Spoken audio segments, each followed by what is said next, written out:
अस्सलाम वालेकुम, मैं मोहम्मद उलकरनैन और अपने यूट्यूब चैनल नो साइड के साथ फैसलाबाद के अंदर मैंने पहले भी आपसे तज़किरा किया है कि फैसलाबाद के अंदर पाकिस्तान तहरीक इंसाफ ने तकरीबन क्लीन स्वीप किया है सिवाय एक MNA की सीट के ऊपर, जिसके ऊपर वो समंदरी वाली जो सीट है जिस पे चौधरी बाबर शहबाज बाबर साहब जीते हैं नून लीग के, और वहाँ पर हाफिज मुमताज साहब जो है उनका एक तनाज़ा भी चल रहा है। बहरहाल उसके अलावा तमाम सीटें जो है MNA की वो पाकिस्तान तहरीक इंसाफ जीती है। वो उसका हम एक एक का तज़किरा भी कर रहे हैं, उसके बारे में बता रहा हूँ कि वहाँ पर एक्चुअली क्या मामला हुआ, आखिर वहाँ पर पाकिस्तान तहरीक इंसाफ की जीतने की वजूहत क्या हो सकती थी। उसी व्लॉग को हम आगे, उसी सीरीज को आगे चलाते हैं। अगर आप मेरे यूट्यूब चैनल के ऊपर नए हैं तो प्लीज़ सब्सक्राइब कीजिए।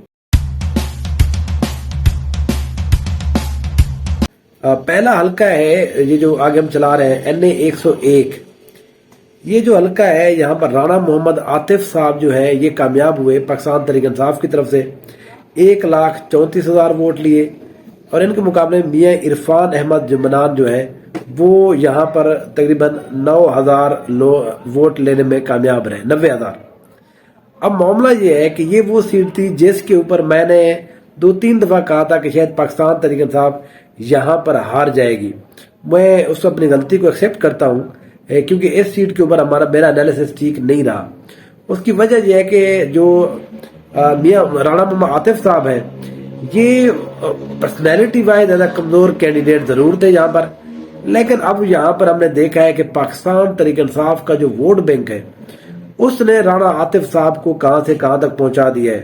तो इसलिए इस सीट के ऊपर मेरा अपना एनालिसिस गलत हुआ, लेकिन जहाँ पर पाकिस्तान तहरीक इंसाफ जीतने में कामयाब रही। मुस्लिम लीग नून ने यहाँ पर 90,000 जो वोट है वो एक अच्छा खासा वोट है।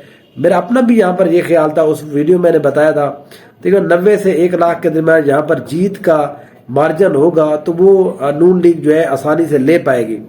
लेकिन यहाँ पर पाकिस्तान तहरीक इंसाफ के जो जनाब राणा आतिफ साहब हैं उनकी कारकर्दगी ज्यादा बेहतर रही, वोटर टर्नआउट ज्यादा था। इस वजह पाकिस्तान तहरीक इंसाफ के जो हिमायत याफ्ता थे उनके वोट ज्यादा इजाफी हो गए और वो यहाँ पर जीतने में कामयाब रहे।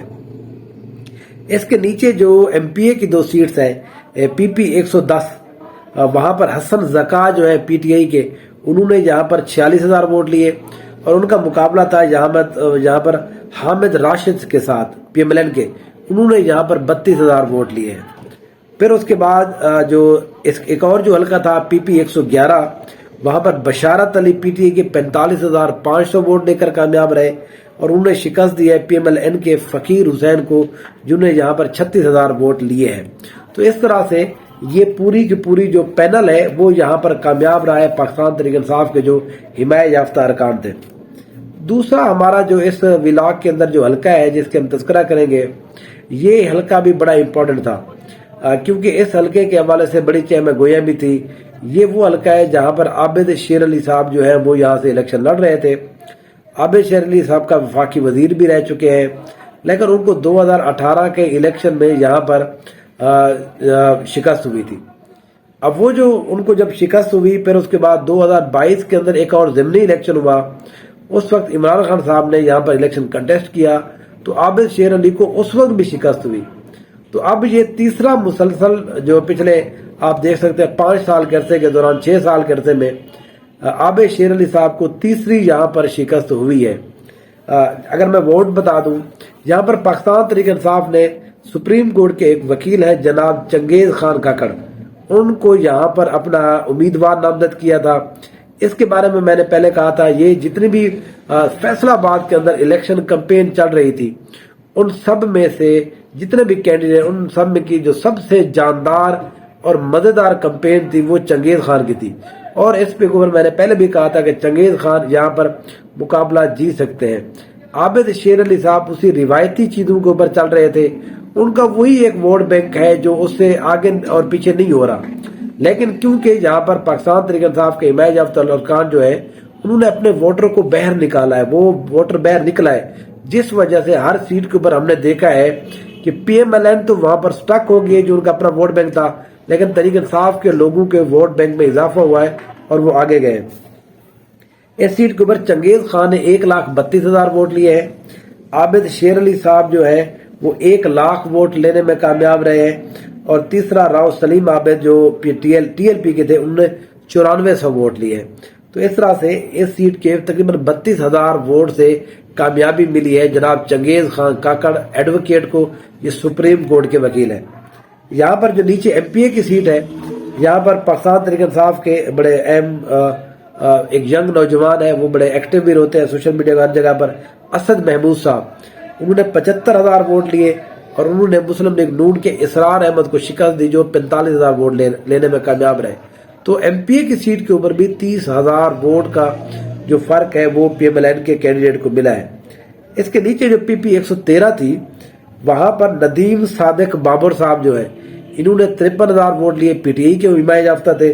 انہوں نے پی ایم ایل این کے امیدوار کو شکست دی جو علی آباد خان تھے، جنہوں نے صرف 38,000 ووٹ لیے ہیں. تو اس طرح سے یہ پینل بھی پورا کا پورا پاکستان تحریک انصاف کا یہاں پر کامیاب رہا ہے. یہاں پر عابد شیر علی صاحب کی جو سیاست ہے، حالانکہ پہلے یہ کہا جاتا تھا کہ رانا ثناء اللہ صاحب جو ہے وہ انٹرفیئرنس کرتے ہیں، اسی وجہ سے جو ہے وہ پرابلم ہو رہا ہے. لیکن اب رانا ثناء اللہ صاحب بھی جو ہے وہ خود بھی اپنی سیٹ ہار گئے ہیں. اب اس کے اندر اپنا اتنا وہ دم خم نہیں رہا کہ وہ کسی اور کی سیاست کے اندر ٹانگ اڑے. یہاں پر عابد شیر علی صاحب جو ہے، ان کے ساتھ پرابلم یہ ہے کہ یہ پچھلے 5 سال باہر رہے. میاں نواز شریف صاحب کے ساتھ یہ لندن میں بیٹھے رہے. یہ 2022 میں صرف اس وقت آئے ہیں جب یہاں پر وہ خود الیکشن لڑنا چاہ رہے تھے. پھر اسی 2 ماہ کے لیے آئے، الیکشن کمپین کی، پھر اس کے بعد وہ یہاں سے چلے گئے. تو اس طرح سے آپ دیکھ سکتے ہیں کہ عابد شیر علی صاحب کا حلقے کے اندر نہ ہونا ان کے لیے نقصان دہ بظاہر یہ لگ رہا ہے، نقصان دہ ثابت ہوا ہے. لیکن اگر ہم ووٹ کے حوالے سے بات کریں تو اتنا ووٹ عابد شیر علی صاحب کو پھر بھی ملا ہے. 1 لاکھ ووٹ یہاں پر عابد شیر علی صاحب کو ملا ہے. اچھا خاصا ووٹ بینک ہے یہاں پر. لیکن یہاں پر جو پی ٹی آئی کے امیدوار تھے ان کو کیونکہ زیادہ لوگ باہر نکلے ہیں، جو ٹرن آؤٹ تھا وہ زیادہ تھا فیصل آباد کے اندر، تو اس لیے جتنے بھی لوگ تھے وہ سارے کے سارے اچھی تعداد میں وہ کامیاب ہوئے. یہاں پر بھی یہی معاملہ ہوا. انشاءاللہ نئے 2 اگلے جو حلقے ہیں ان کے بعد تبصرے کے لیے حاضر ہوں گا. پھر آپ سے بات ہوگی. Thank you so much.